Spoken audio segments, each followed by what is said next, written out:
मृत्युबरण करार परे जखन ताके कबर रखा होबे और उसके साथ मुँह फिर कर चल देते हैं जखन तादेरके कबर मृत व्यक्ति के कबर रेखे मानुष मुख फिरिए चले आसबे तखन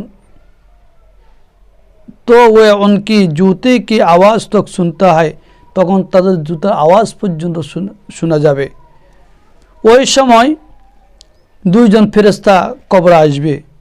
এই দুইজন ফেরেশতা কবরে আসে মৃত ব্যক্তিকে বসাবে, যেই ব্যক্তিকে কবর দেওয়া হয়েছে তাকে বসাবে। বসানোর পরে তাকে প্রশ্ন করবে, জিজ্ঞাসা করবে বিশ্বনবী মুহাম্মদ রাসূলুল্লাহ সাল্লাল্লাহু আলাইহি সাল্লাম সম্পর্কে, অর্থাৎ রাসূলুল্লাহর চেহারা মোবারক তার সামনে উপস্থাপন করা হবে।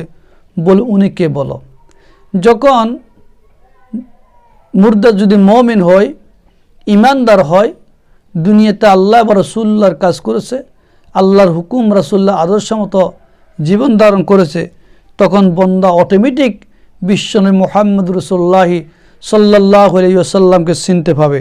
তিনি বলবে